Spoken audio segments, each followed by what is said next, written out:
Hey there, Michael here. If you are an executive coach or thinking about getting into coaching, then stick around after the episode. I have something for you. In the meantime, here we go. Is there somebody in your life you need to communicate with, but it's like you're just not on the same page with them? As a leader, being able to communicate and influence is one of the top things that we need to do.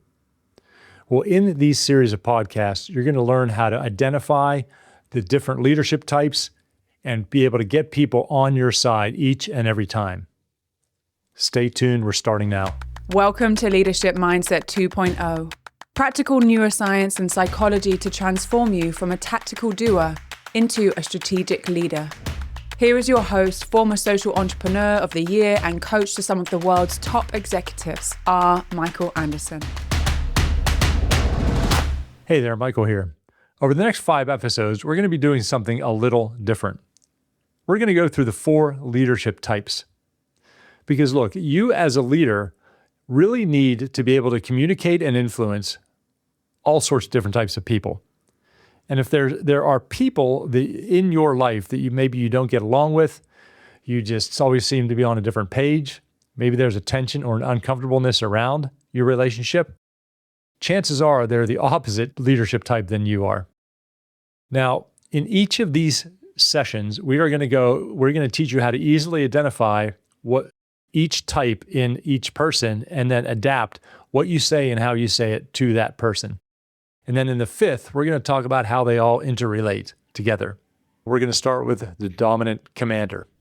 We all have a leadership type. And if you've ever taken psychographic tests like Colby or Myers-Briggs or Enneagram or DISC, you're going to be finding it out. It's 100% focused on you as a leader and different people as a leader. Now, we all have our one main driver and our one main type. And if you go to rmichaelanderson.com/leadership quiz, which should be in the post details right there should be a link there. Again, it's rmichaelanderson.com/leadership quiz, all one word, all lowercase. It'll take you to a couple questions and you can answer those questions. Now, when I designed mine, I designed it to be very fast. I think it asked you 9 or 11 questions. Once you get them, you are going to get what it determines as your leadership type. Now, chances are it's going to be accurate, but people can be on the edge of 2 different types. They can be one type at work and one type at home. And there's some of these assessments that take 45 minutes. Mine takes like 2 minutes, 3 minutes. So it gives you some really basic information. As you go through these next 5 sessions, we're going to handle a different type on the first 4.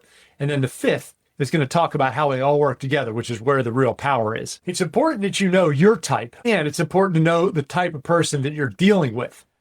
There's a couple things people get out of this, and it's very powerful. They're like, okay, this is where my behavior is being driven by. And then there's often somebody that triggers them. Maybe there's somebody in your life you don't really get, you don't understand. But when you can understand what their leadership type is, and I'm going to tell you how to determine the different leadership types for each one, then what's going to happen is you're going to say, oh, that's this person. This is what's driving them. This is how I can communicate with them. This is why we have this misalignment, because we're looking at things from 2 different aspects, 2 different areas. And so it can be very powerful when we understand what is driving us, what is driving other people. And then as leaders, again, and when I say as a leader, this doesn't need to be somebody on your team. It can be somebody in your department. It could be somebody, a peer. It can be somebody that you report to. But we always need to take leadership and take the initiative and take responsibility for showing up at our best.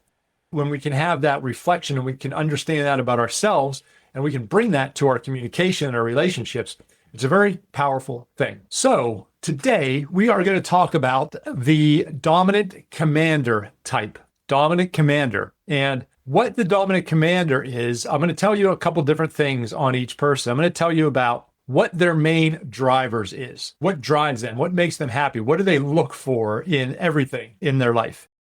And then I'm going to tell you about their strengths. They're going to tell you about their blind spots and then how you can identify them and how to work with them. So you're going to learn all that stuff.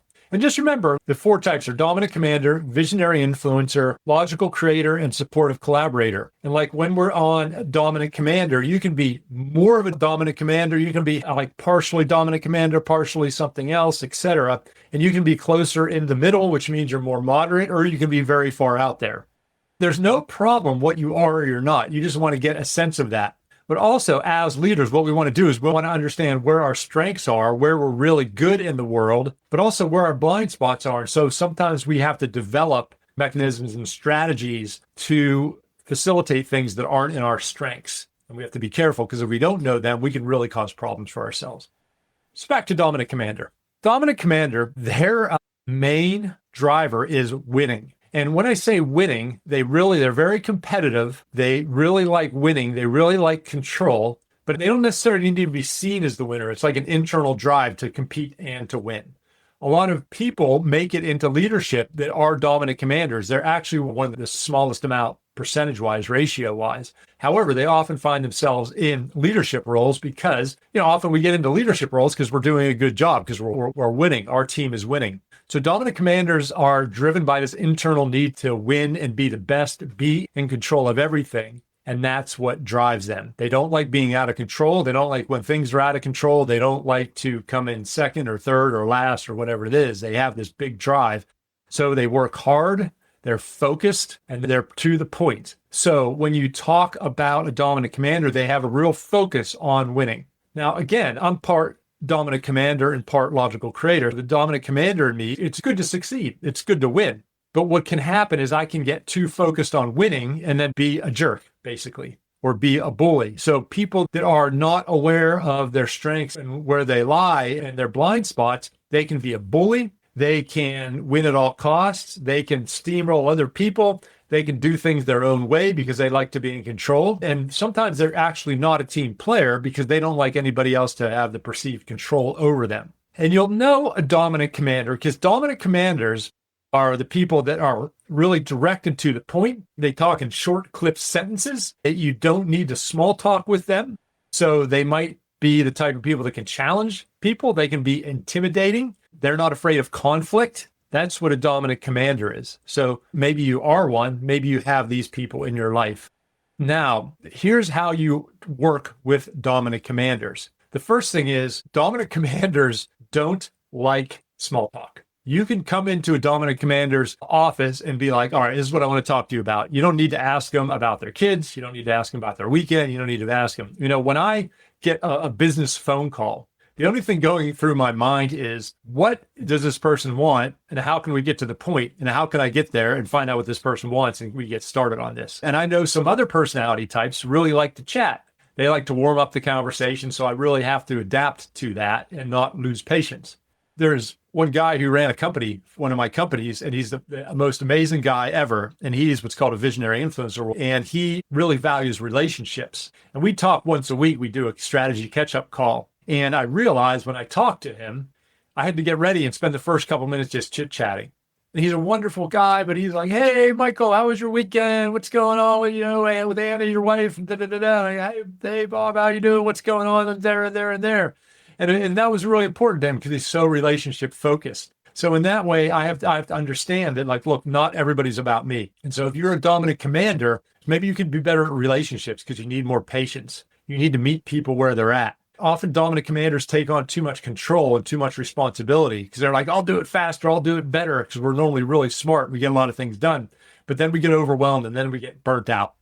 We can get very impatient and we can lack collaboration because we're really smart. We just want to do things our own way. That's really what helps us out. So that's some of the blind spots. Back to how you deal with a dominant commander. Okay, when you get to a dominant commander, you want to get right to the point. Hey, how you doing? Good, good. Hey, this is why I'm talking to you. This is why I called you. This is why we're having a meeting. It's like, okay, let's get it done. Let's get it on because I just want to check it off my list. Then, with a dominant commander, you want to show them, get to the point very quickly. Don't tell a 10-minute story. Don't do a bunch of preamble. Do the executive summary first, and then, maybe go into some of the details. And if you can show a dominant commander a clear return on investment about how they're going to win, how they're going to get forward, they will go quickly. They will move quickly in a decision.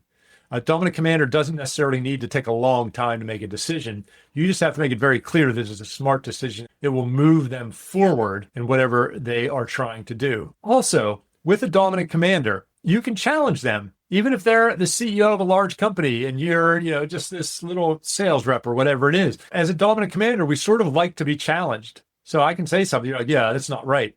But if you challenge a dominant commander, you got to back it up quickly. So, you got to be on your A game. So they're going to be like, well, why not? Tell me. And if you have something good, we'll be like, all right, I get that. And you are actually earn their respect by challenging them and standing up for yourself. That's really what we look for in dominant commanders, are people that can really hold their own.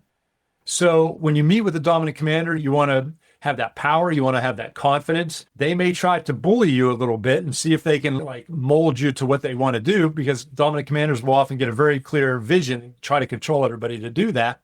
And so you really want to make sure that you don't get steamrolled by a dominant commander.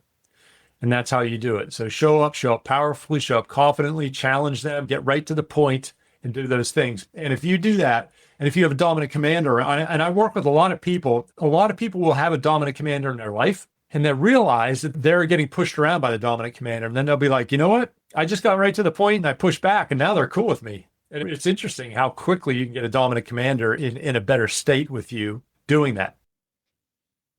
So that's the dominant commander, driven by winning, by control, and getting things done.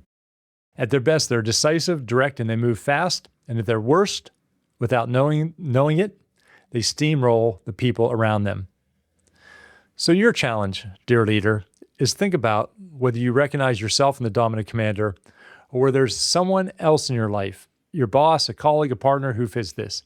If it is you, notice one moment where you drive to get it done, where you're steamrolling somebody, where you might be being perceived as a bully. And how can you change? How can you adapt how you are coming across to other people? If it's someone else, think about it. They probably challenge you to see if you're going to step up to the challenge. So actually getting a challenge from a dominant commander isn't bad. They're seeing if you can handle it, if they can respect you. So expect to be challenged. And the thing is with dominant commanders, you can challenge them right back. They enjoy it. Just be able to back it up. So prepare yourself for these conversations with a dominant commander and go out there and communicate with them on this different level.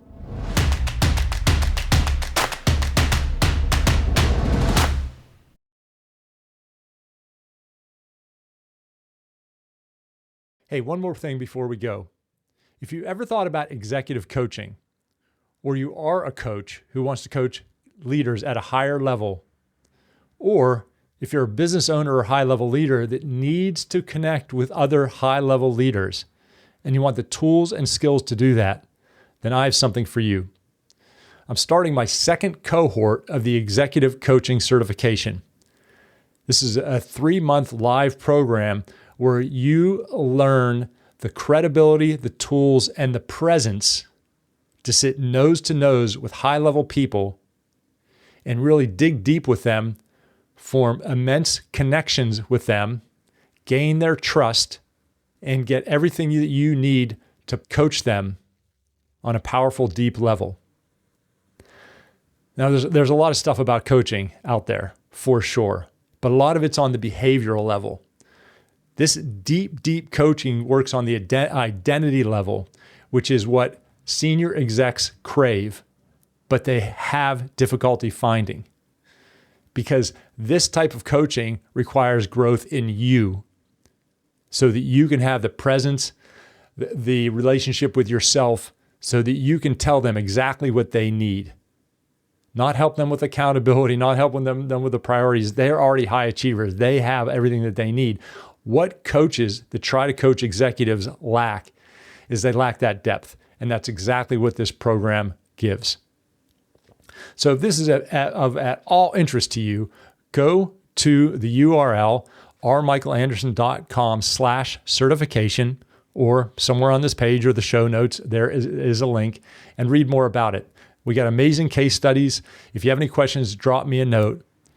But last year was the first year I ran this, and it went better than my wildest dreams. And the coaches who I'm still in contact with are coaching leaders at a higher level than they thought that they were capable of. And they're doing this every day. So if you have any interest in doing this, check it out, drop me a note, and see if it's right for you. Because it's an amazing investment, both in you and your own growth, as well as your career growth. And maybe I'll see you there.